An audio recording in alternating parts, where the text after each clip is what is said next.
So my title is Contemporary Indian Fiction in English, which is also the subject of today's discussion of Arcadia. And I would like to pose a few fundamental research questions and provide a certain caveat, in the sense that, I'm asking questions about a fiction from 2000 to 2020, so included 21st century, as it were, in my scope. Although, as Neetha rightly pointed out, that from the 1990s onwards, globalization might be a cutoff date from which substantially Indian fiction in English undergoes a change. Indeed, the entire Indian scenario does. But for convenience's sake, I've sort of stuck to these dates because, of course, as you realize, the scope is so vast. And I've also excluded some of the major authors from my discussion, especially some of the diasporic authors, because I thought that would be another direction altogether. And my intention is to fundamentally look at the newer sort of directions that this category of fiction is trying to look at. Of course, I am aware, as a student of literature, that this category is something which I'm imposing, and Indian writing in English is, of course, part of a greater canon of global literature. And I put that question also somewhere in my presentation. So these are my fundamental questions. What have been the new directions? How have the questions of globalization, cosmopolitanism, which has come up as a big idea in the 21st century, and nationalism, of course, which is again sort of surging through the world. So this great debate between cosmopolitanism and nationalism, and the local, of course, these, how have they been posited? How have political realities been represented and critiqued? Also, I'm looking at the politics of sexuality and gender as entering into Indian fiction in English. And how have newer representational techniques, because I'm also taking a look at how the novel essentially is changing in a time of digital culture. I don't want to go into films as such, but I would definitely take a look at the graphic novel and the way in which language and form have interacted in the graphic novel, and how have these fictions been compatible? That's the last question that I'll be asking, with the more global trends of fiction. So do we actually note a kind of synergy, or do we note a departure? Is Indian fiction in English looking at a separate niche? So I'm trying to cover a significant amount of ground, and therefore excuse me when I just touch upon a few novels and do not go into the details of specific texts. My intention is, of course, to look at and provide you an overview of the newer directions which the novel is taking. Right. So I'll be discussing within certain genres. Of course, that's not probably the best word here. Themes also might have been used. But I'm looking at the nation and its extension, climate and the transnational, speculative fiction, of course, which is coming up in a very big way, urban fiction, which again, the urban and the rural divide of India becomes a subject of many of the fictions that I'm looking at, terrorism and crime, which is again another section, Indian graphic novels, new gender equations. Very importantly, I'm in the last part of the presentation looking at how the Indian novel is carving a niche in terms of women and secularism being sort of entering the debate in a very big way.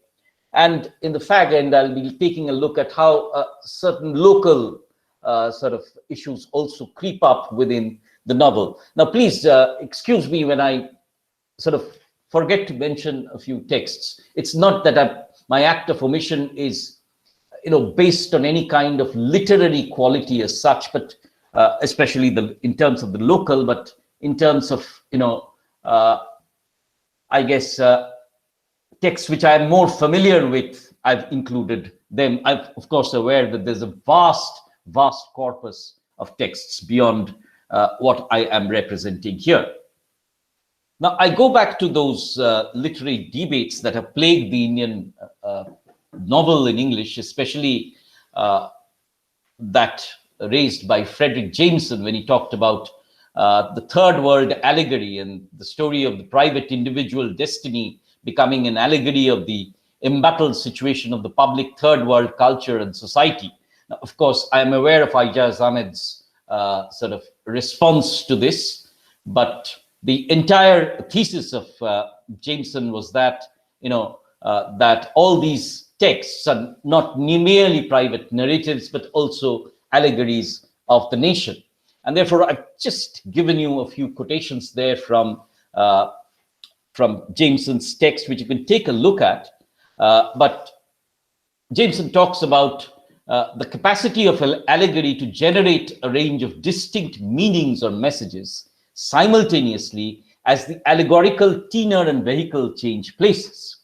Now, this is supplanted somewhat by Amit Chaudhary. I have not brought in Amit Chaudhary, who happens to be also a friend, into my corpus of fictions discussed. But Amit makes a very interesting comment. He talks about the large postmodernist English novel as pursuing a mimesis of form, where the largeness of the book allegorizes the largeness of the country it represents. So, in a certain way, there are novels, I'm arguing, of a tradition which sort of try to mimetically comment on this very idea of India. And this is a tradition or a strain of the English novel that I think has, persisted, but other strains have also been brought in.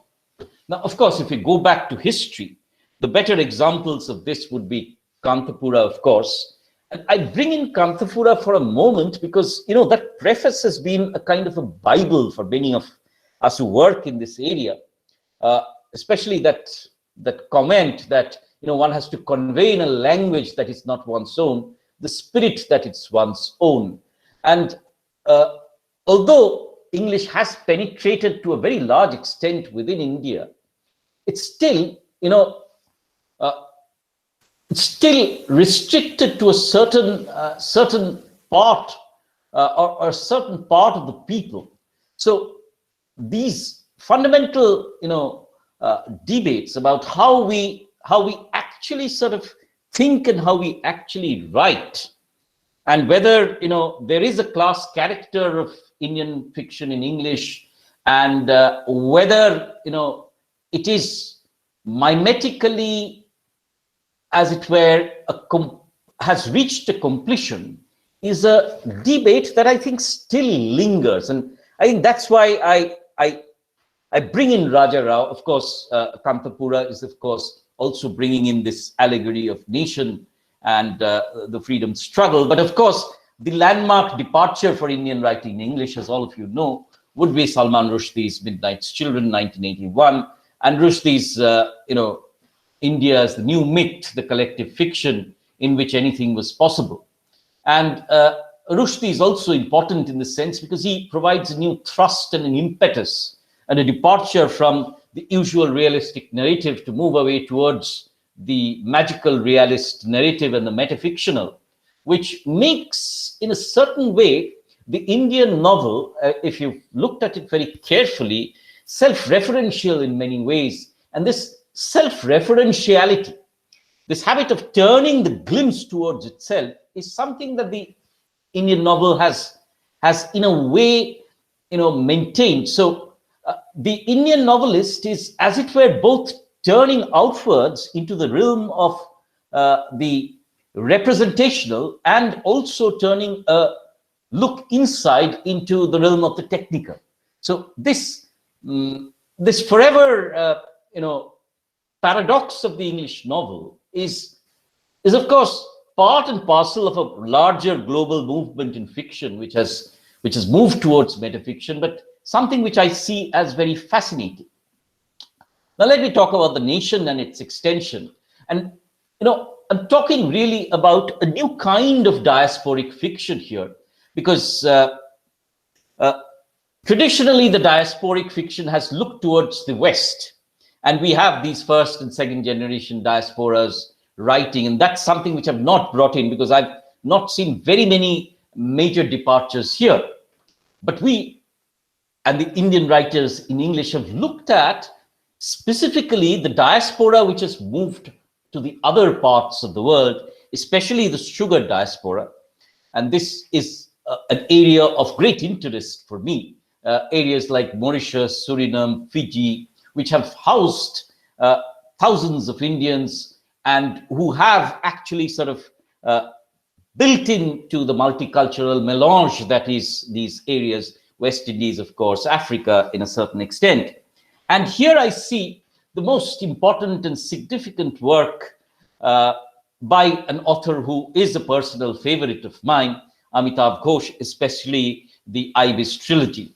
Now, the Ibis trilogy, in many ways, has a huge historical sweep that the Indian fiction also has had. This epic sweep that many of the fictions. I was hearing the name of Chitra Banerjee Devakaruni, who falls back in the Palace of Illusions upon this entire myth of the Mahabharata, but this entire myth of this ship, the journey, and the Girmit is, I think, a very important new area that is being brought in both by Amitav Ghosh and also in a lot of Hindi fiction. So in a way, Indian writing in English is also in sync with many of the movements in the Indian local languages, as it were. So that's another trajectory which you should think about.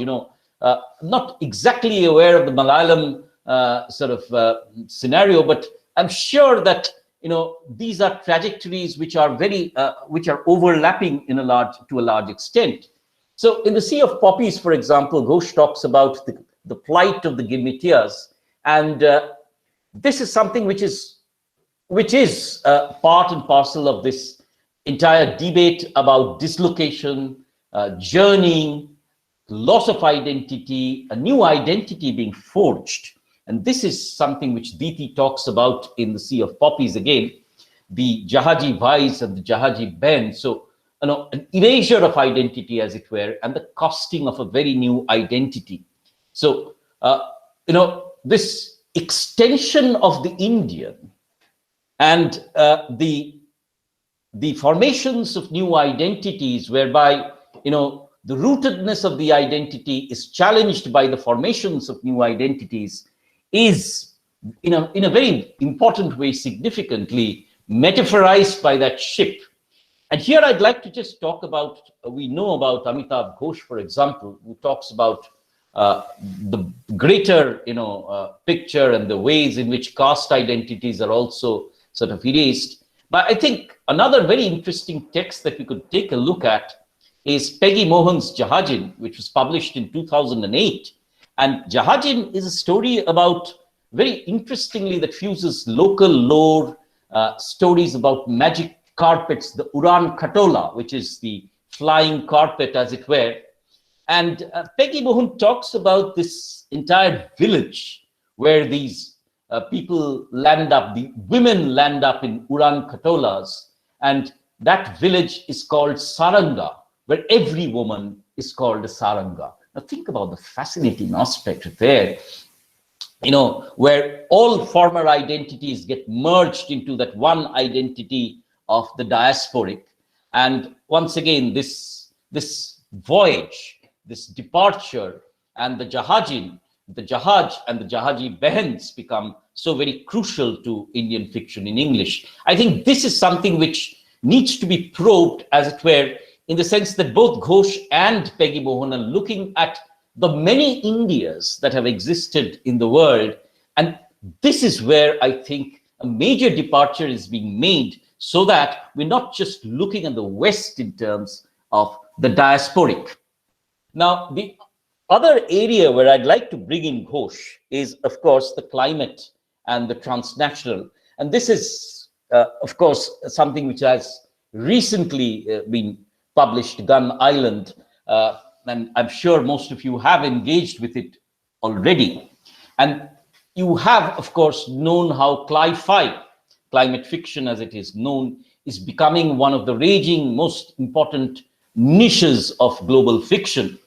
And it's in a way, Ghosh is looking at how, local, global, and personal are all enmeshed in this entire debate about climate. For example, the ways in which the rising water levels sort of bring together protagonists from Venice, the Italian protagonist, as well as the earlier Ghosh's figure from the Hungry Tide Pia into the formation. So, climate as something which is linking all of us together within the great global village, and especially the ways in which Ghosh also sees how the local legends of the Banduk Baz and the local legend of the Sundarbans can merge into the Italian legends and create a story which is both local and global. And therefore, climate fiction becomes an interesting moment where I think a direction which Indian fiction is taking. And I am looking at Rajat Chadi's, for example, The Butterfly Effect, which I have not put here, but that's an important work which is coming out. Shubhangi Swarup's Latitudes of Longing, which is once again bringing in the question of displacement. Ghosh, for example, brings in this category of the climate refugees, and he's written extensively on this, people displaced by massive climate change. I think these are areas in which the Indian fiction in English will gradually explore in larger detail as we become more sensitized to how these effects are taking place. But once again, one of the things that we need to note, and I come back to this word, this text again for something which I should have mentioned, Midnight's Children, is this fabulous experiment with language that Indian fiction has made. Rushdie, of course, calls it chaptification. And I disagree with him only when he says that, it is only Indian writing in English that's important, and Indian, what he calls very disparagingly as vernacular literatures don't matter. I think climate fiction is an area where, the local, the global, and this concept of language, and Ghosh, for example, both in Ibis Trilogy and Gun Island, has pushed this question of the inclusion of the Indian languages to a maximum limit, as it were. In fact, in the Ibis Trilogy, Ghosh provides an entire glossary where he's used this hybrid language that was used at a point of time when the English and the Indians were first coming together. But I think more and more of this experimentation is going to come into the format of Indian writing in English. Now, the other area which I think is making some very great strides here is the speculative fiction, science fiction, young adult fiction, the trilogies of the magical worlds. And I see, the ways in which J.K. Rowling, for example, has made his presence felt. Her presence felt. But the man I'm going to talk about, not because he's the best or anything of that, because he happens to be a senior of mine at Presidency College, Calcutta, is Samit Basu, and he's talked about the Game Word trilogy, for example. You can see them, and he's also talked about later on the Resistance, where another very important aspect of fiction, which is coming in, and many of you are students here, and I'm sure your teachers have been talking to you about this, is post-humanism, in the way in which human beings are being altered and artificial intelligence is coming in, and how robots are going to be, can a robot be humanized, the human being as transformed through genetic change. This last novel, for example, Resistance, is a very interesting text where the entire flight and crew of an Indian airline is suddenly imbued with a with a supernatural power and what happens thereafter. Now, we need to understand that as we are developing artificial intelligence and humanoids, androids, we are looking at a whole new order of representation where the robot is no longer a kind of an appendage to the human, but also becomes more and more a character, and how fantasy and speculation are entering into this genre. So this is an interesting genre which I'm looking out for. Of course, the other author that I've taken here is once again, Anil Menon and the Beast with 9 million feet, and this entire category of humanity, and how questions about terrorism, how questions about identity, parentage is going to be very crucial areas in which the speculative fiction is going to look at. So this is one very important area in which Indian fiction is probably going to take a gigantic stride. Look out for this space, because as post-human fictions are gradually gaining traction. We've seen how post-human fictions have largely been restricted to the cinematic medium, and science fiction has been the term that has been used for Asimov, for example, or later on writers. But I think this entire visual narrative nexus is going to be an important area. And this is something which you'll also have to understand, that we are not looking any longer at the fictional as determined merely by the word. So the image, the visual is going to come into fiction in a very big way. So the way in which we are going to read is going to be changing. And Indian fiction has not been immune to these changes, as it were. Now, one of the largest, I think, interventions that Indian fiction has made, Indian fiction in English especially, has been the urban fiction. Now, you can obviously ask me, so what? Indian fiction has always been urban-based. You remember Shadow Lines and the ways in which, the partition has been talked about, and cities have become the Calcutta chromosome once again. These cities have become the sites of fictions. But I'm looking at, slightly different ways in which, the urban realities are going to be represented. And I begin with Suketu Mehta's Maximum City, where Mehta talks about certain aspects of the police killings, for example, the encounters, the sex workers. So we're looking at probably newer protagonists within the city. And that is where I place with what is probably thanks to, I don't know whether it was Netflix or Amazon Prime, but Arvind Adiga, whose White Tiger has become one of the one of the hottest internet properties, as it were. Now, Adiga's fiction is very interesting in the way in which Adiga is bringing in this protagonist from the smaller town into the greed nexus of the larger city. And Adiga's metaphor for the city is very interesting. He uses this metaphor of the coop, and he says, go to old Delhi. That's a quotation which I want to read with you. 100 of pale hens and brightly colored roosters stuffed tightly into wire mesh cages. They know they are next, yet they cannot rebel. They do not try to get out of the coop. The very same thing is done with humans in this country. Now, where Adiga becomes important is his very, very powerful analysis of the way in which we actually now have two Indias.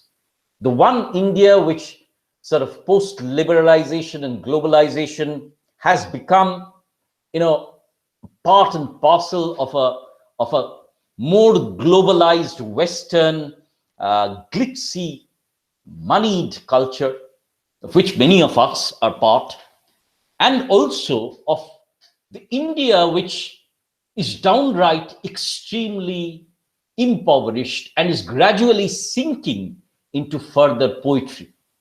And now that is where I think Adiga's fiction, despite its somewhat very often marketable prose, has analyzed to a very large extent this disparity. And you can see how, in the figure of Balram Haloi, traditional ideas of morality and violence are undergoing a rapid change. You see, this entire category of hatred, violence, which Adiga depicts, and the way in which it is being internalized, is something which we need to very carefully look at. If you've looked at the debates on Facebook, and I know that the Bengal elections are looming, and the ways in which very casually within violence is no longer part and parcel of our external makeup. It's not something external to us. It has now become extremely internalized in the way in which our interpersonal relationships have also evolved. So I think The White Tiger is taking a look at both these things, the way in which violence is being internalized, and the other way is in which India is slowly being divided into two distinct Indias. I think that is something which also Arundhati Roy talks about, and I'll come to Arundhati in a moment. But I think Adiga's fiction has here looked at this, and more and more films are focusing on the aspirations of the younger towns, of the smaller towns, and the ways in which the urban village debate is being played out. Now, as you can understand, I could have given a lot more examples. I have not. I'll instead move on to my next subject, which is terrorism and crime. And I'm taking a look at Karan Mahajan, the Association of Small Bombs, where, once again, terrorism, crime have become part and parcel of our everyday existences. And therefore, the way in which 9/11 has shaped American fiction has also become a way in which 26/11 has shaped, in many ways, our consciousness of crime, terrorism, so that we are representing this. And very interestingly, this is a text which actually talks about Mansoor, who is a victim of terrorism himself, and the ways in which Shoki, the person who's exploded the bomb, really is not motivated or fired up by any greater ideological sort of fabric, but the way in which, in many ways, the very bare existences of life is sort of propel people towards terrorism. The victims of terrorism, the agony that the survivors often feel, are all areas which have come into the fiction, and I think are going to be there in a bigger way. The more well-known, of course, fiction of this kind would be, Sacred Games, which you've seen on television once again. But this centrality of violence in everyday life in urban India, and the ways in which this Sartaj Singh and Ganesh Gaitonde have, and you immediately think about the cinematic versions, Saif Ali Khan and Nawazuddin Siddiqui. And you see, but interestingly, what I'm looking also at is how many of these fictions are being written with the cinema in mind, with the visual in mind, and with the rise of the rampant OTT and the ways in which the OTT is gradually taking over in the absence of a cinematic medium. One of the things you'll have to look out for is more and more the way in which fiction will gradually be sort of written in terms of making visual presentation. So that's another interesting trajectory that fiction is moving to. And I bring in, I think, the most exciting sort of breach that fiction has made, or the leap, not a breach really, a leap, breaking the form and breaking the mold, and the way in which graphic novels have sort of suddenly revitalized the fiction market. And,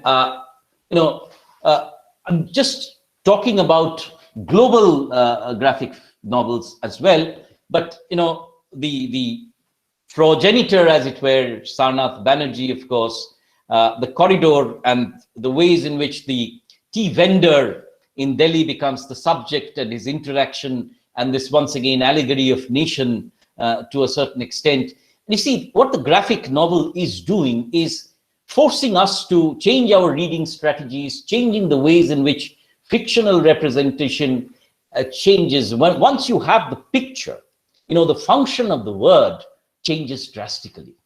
And I think Indian graphic novels have explored certain areas which even mainstream fiction has not. I can, of course, talk about Amrita Patil's Kadi, which I think is one of the most important and exciting graphic novels, which I'm sure as young academics you are looking at, talking about the LGBT movement, about homosexuality, for example, and how social conditioning and gender identities are being impacted, transformed. So once again, you see how what I'm trying to suggest is, as newer avenues work into fiction, newer representational strategies also need to be found.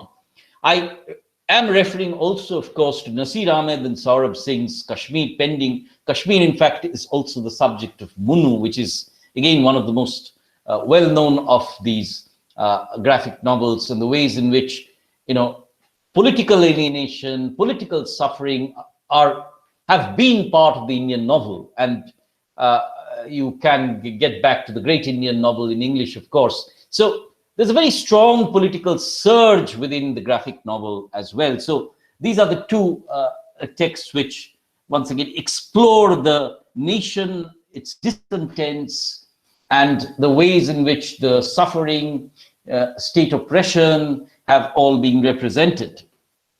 Now, very interesting is this particular graphic novel called Hush Corridor, which, once again talks about the victims of sexual abuse. Once again, this is another area which I think the graphic novel has tried to break into this, kind of realities which have often been sort of subverted by the mainstream novel. So in a way, the graphic novel has come in as a kind of a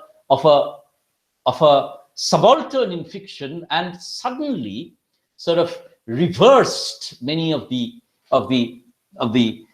conditions that many of the assumptions that Indian novels have always been talked about. So if there's a great tradition, as it were, of the Indian novel, the graphic novel has brought in a kind of an other great tradition, as it were, and I think this genre needs to be watched out for. Now, very interesting also, of course, is the new gender equations in the new novel, and I'm just taken two examples here where you see the question of the LGBTQ movement, the new laws that have come in, and the erstwhile forbidden relationships have been explored, in the sense Manju Kapoor, for example, in A Married Woman, and Sandeep Roy, for example, in Don't Let Him Know. I am also looking at Arundhati Roy here a little later on, The Ministry of Utmost Happiness, which is one of my concluding texts, where, once again, this concept of the question of the transgender and her expectations, her feelings, her sensitivities, her internal traumas have been explored. So between the graphic novel and the particular new gender literatures that have been written, I think the new Indian novel is breaking into areas which have been shied away from by the older fictions of the new of the Indian writing in English. I think what has been the most interesting area is how, this question of the politics of gender and the politics of nation have come into the politics of the novel. And this is where I see three very important texts. as part of the Indian writing in English canon. This is the lesser known text, but in no way is this less significant.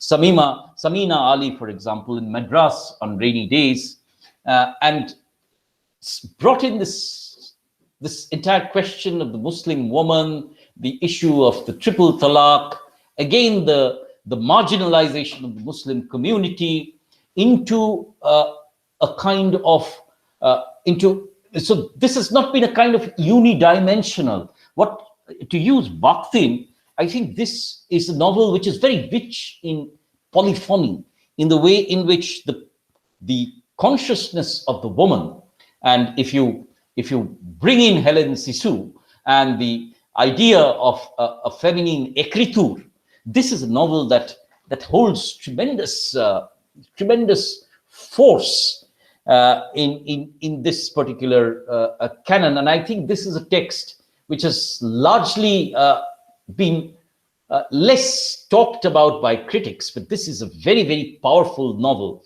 And I think this is an area which, once again, as you see in global literatures, the voice of the Muslim woman, the Muslim author, the concept of Islamic feminism, the concept of Islamic feminine écriture is coming up in a very big way into fiction. And I think this is a novel which many of you sure have taken a look at. If you have not, I suggest you take a look at it.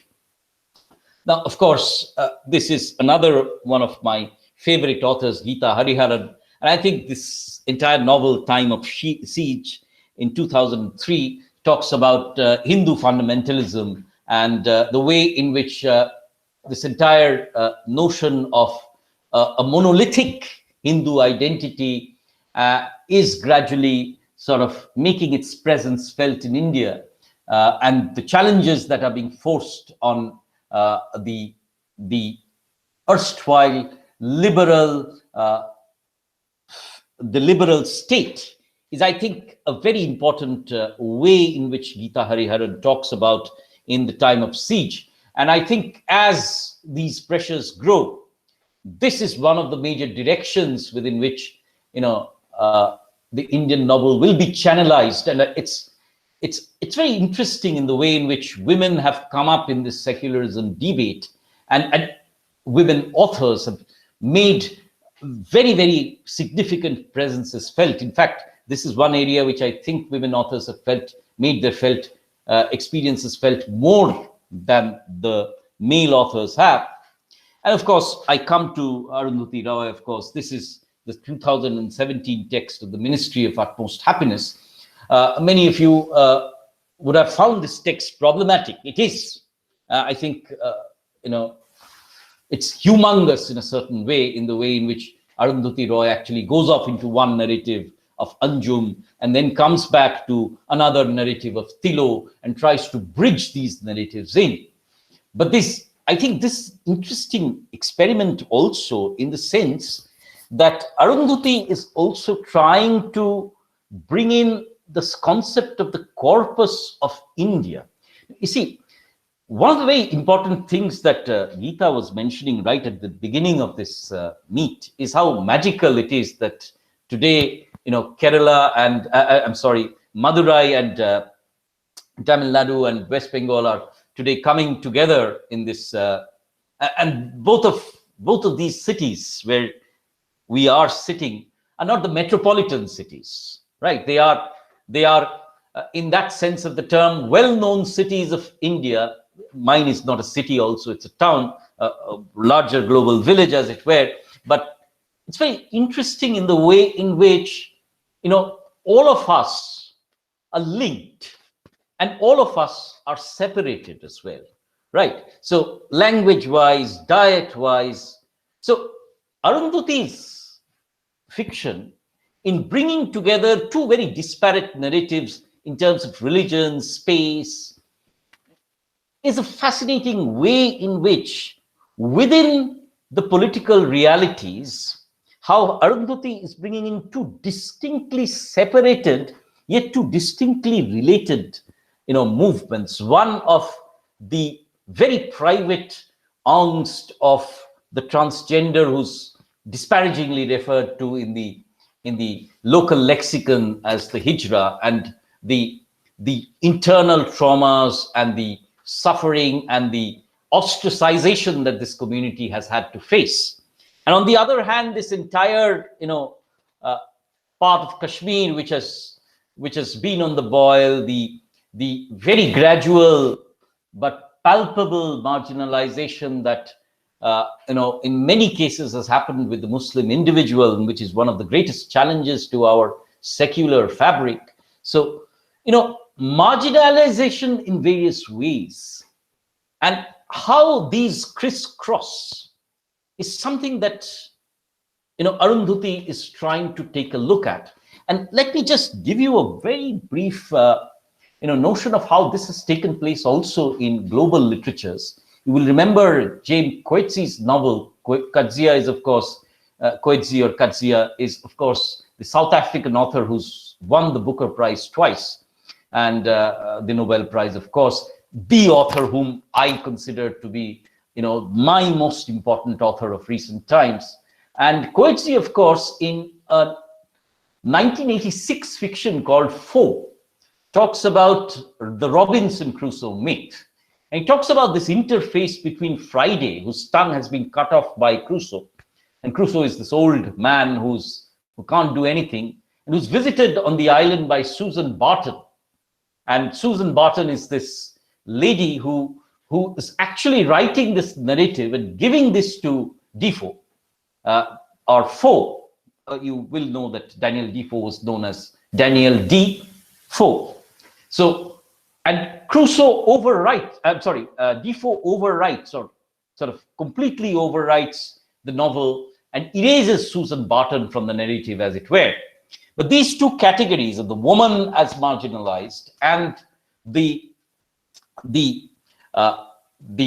and Friday as marginalized, and how or whether there can be a kind of an interface between different categories of marginality, is something that Arundhati Roy is trying to bring into the Ministry of Utmost Happiness. And therefore, with, of course, Amitabh Ghosh, this has been, and Adiga again, this has been a very important landmark in Indian writing in English. And Arundhati is, of course, continuing in the tradition of Rushdie in a certain way, in which she's bringing in this experimentation with language and the way in which mainstream language and marginalized languages keep on sort of interfacing with one another. So Arundhati Roy's text has been one of I think the texts which have sort of looked at these burgeoning problems of India, this humongous nation, its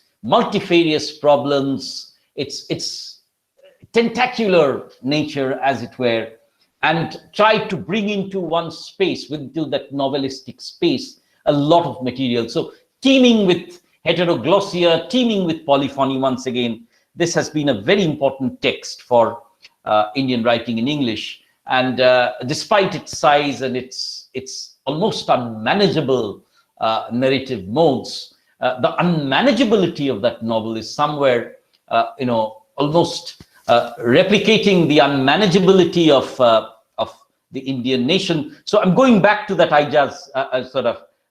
Frederick Jameson image once again of this novel as a national allegory, a problem which actually refuses to go away. And I am here also talking about, very, very briefly, since I'm running out of time, Kiran Desai's The Inheritance of Loss, and the presence of the Gurkha community and the way in which, there are local resistances and, global settlements. So the global and the local debate, and how the Indian fiction is responding to this is, of course, once again, something that is being brought in. And this question about tradition and modernity, the older and the newer, is also once again a subject matter of the fictions. And this I could have taken from anywhere. I could have taken from Bengal, I could have taken from the South, I could have taken from the West. But I think this is an important direction, just as, many of these authors are looking at particular places, particular small towns, and yet certain global aspirations. So this has also been one of the directions in which Indian fiction has actually tried to move. Now, I know I've covered a lot of ground and not really taken a very close look at the time, but I think I'm largely on track for 40 minutes that Geeta had allotted to me. So let me bring this to a conclusion, while acknowledging that I have failed miserably to bring in the entire corpus, but that would have taken another ministry of utmost happiness, and he would have left you utmostly unhappy just listening to me always. So my conclusions here are that the basic paradoxes of language and class character remain in Indian fiction. You cannot deny that. The argument that has been made against Adiga's fiction is whether this Balram Haloi would have actually talked in this kind of a language. So how does one represent the force of the local dialect is something which Indian fiction has struggled, and there remains this class and language character. Many Indias have, of course, meant many fictions, and therefore, within the breadth of a short lecture, it's difficult to bring in everything. But I've tried to give you an idea of the multiple levels at which various fictions have operated. The newer realities of nation fundamentalism, nationalism have been explored and will continue to be explored, I'm sure. Questions of a global market as India becomes more and more important, and as fictions become more and more important, this is something which we will try and take a look at later on, maybe how the diasporas have functioned. That is a category which I've not brought in. Also, one of the more major omissions which I have had made, because I have not, that would have been a separate lecture also, is this category of caste. Now, that has its own theoretical implications also. So I've not brought that into it, but once again, this has been one of the other directions which I need to acknowledge. The incorporation of newer perspectives, as I said, frontiers of gender, sexuality, and climate have been explored, and newer forms and narrative strategies have been gradually gaining traction in this entire rubric of Indian English fiction. So it is, carving a niche for itself, but largely I see Indian writing in English as having followed certain global patterns which have emerged and which have, with great force, tried to alter the fictional landscape in the way the fictional and the visual have interacted, into which the human, the question of the post-human has come in. And I think it's a very fascinating and a very exciting time where, with Amazon coming in, fiction publishing becoming easier, global houses bringing in more and more fictions, and people trying out a lot of things. Of course, not talked about the pulp fiction at all, which again is a different category with its own theoretical ramifications. I think it's a very interesting and expanding, explosive time to read Indian English fiction. And it is with that excitement and the opening up of new frontiers that I would like to conclude my presentation. By the way, that is my YouTube page, which I have given for you. These contain many of the lectures that I've given elsewhere, as well as my classes. If you're interested, students or faculty members who would like to take a look, please, you are always welcome. And thank you, Geeta, and the other faculty members, the students of Lady Duke College. It's been a great privilege for me. Thank you once again for listening patiently.